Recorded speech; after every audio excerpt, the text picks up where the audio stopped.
All right, tubes. Today we're gonna hook up the fuel system. Well, actually, I'll go over what I've done to the truck so far. I kind of did some stuff off camera. I was just kind of not in the camera zone yesterday. But pretty much everything's all hooked up. We just need to put this tank in and get this stuff hooked up. This guy here,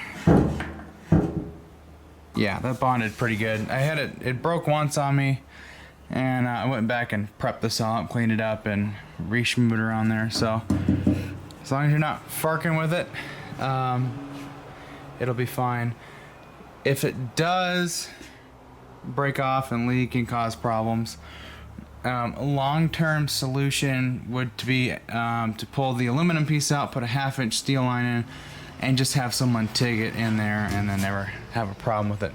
But this is what I did for the last 4 or 5 years of this tank being in the truck, and it wasn't until I took a big chisel to it and hit it with the hammer that it broke off. And even then, it took a layer of steel with it. So yeah, so we got some 1/2-inch. Yeah, we're 1/2-inch all the way to the pump, and I had an adapter that threaded right into my lift pump. That's a 1/2-inch barb as well. So there's no reductions, there's no adapters to the adapter, none of that. It's just gonna be true. So let's see if we can get this tank put back up in there. With my LMC truck order, I got a new seal. This one here, the old one was dry rotting, so I got a new one in there. And this is not really needed because this is just diesel. This is just a little vent, and this would normally go to your charcoal canister, but we're just gonna let it vent to atmosphere. And then yeah, so we don't really need that. We just need our fuel hookup. Leave this alone. We'll be vented. The one thing I'm gonna do before I put the tank in, we're gonna pull the fuel neck out of the truck, and that way we can get our tube on that, the straw in here, and then we'll feed it up into the truck. So yeah, this should be fun. Isn't that right, Adam? Oh yeah. Yeah, we got pretty plastered yesterday, and okay, a little plastered is that's just yeah. Oh my god, I was so plastered that our neighbor, he got plastered with us. He didn't even go to work today. oops. And then I couldn't find my keys for my truck to save my life, and I realized I had drunkenly hung them up on our little secret rack. He did what I did yesterday with the torch. Could not find it anywhere. I put it right here. Somewhere stupid. I never think. Somewhere stupid, which is where you're supposed to find it, but that didn't happen. You never put it there in a million years. No. So, anyways, I wanted to show you guys something I did last night because I have that brake flaring tool. I wanted to show you what I now have in my truck. Check out my new brake line. I gotta go steal the clip off the trailer and lock that in there, but that's done. So this line is supposed to be for like a 78 F-150 or something like that. Well, both sides there are small, not large. So let me back up a little bit. On this side, the fitting is bigger than the right-hand side. The trailer still has its brake lines, so what I did is I cut this end off, which is the small end, then trimmed my line here, put the fitting I needed on there, reflared it, and tightened it up to the new line. I still gotta bleed the brakes, but yeah, I've got a nice section of brake hose now. No more rubber hose on this thing. So yeah, I'm gonna get that clip, take care of that real quick, and then we'll get the fuel pump put in, or fuel tank put in here. Okay, see, now I lost something. All right, can you guys see? Can you guys see? Hey, I've got a new addition to my fuel labeling collection. I got this for, let's see, this is from LMC Truck. It's the factory diesel fuel only sticker. I got that on there now. I'm like, oh, was that an IDI truck before? No. I actually had to clean all this. This was kind of schmooey. And then we'll get this out. We're just gonna go ahead and get this out. In case you want to know what size screw that is, it's a 5/32. Wait, I'm wrong. Sorry, 7/32. Tricked ya. Okay, tubes. Now we gotta go under. And there's actually a hose clamp. Holds us on. That one right there. Just undo that one and this fuel neck will come out. So that's how we're gonna do this. We're gonna get that loose, get it out, and then we'll put the tank in, and then we'll slam our straw and hose on there, and we'll be good to go. All right, tubes. I'm gonna let the camera roll because this is kind of a pain in the ass. So you just get to see how much of a pain in the ass it is. How about that?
I got it.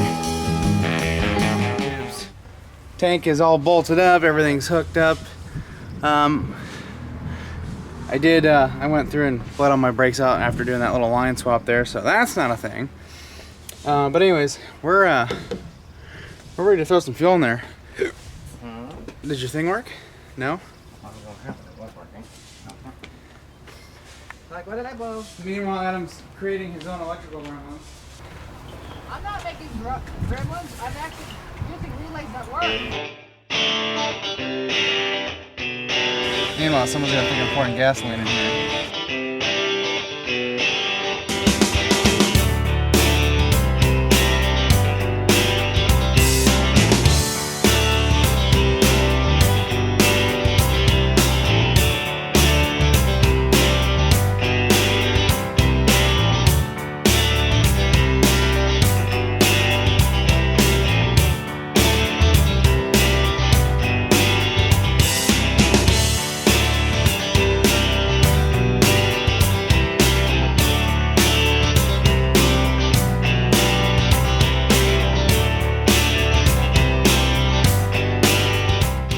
Alright, can you guys see? Because I can't.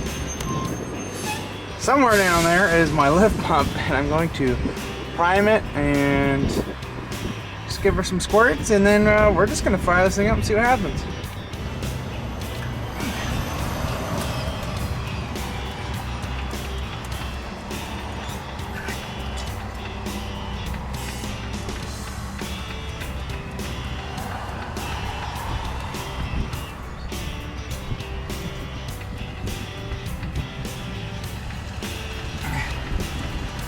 So much activity going, I can't hear anything.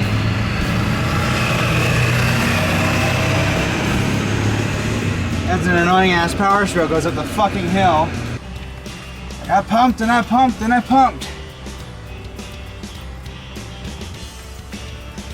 Anyone want to see if it'll just start?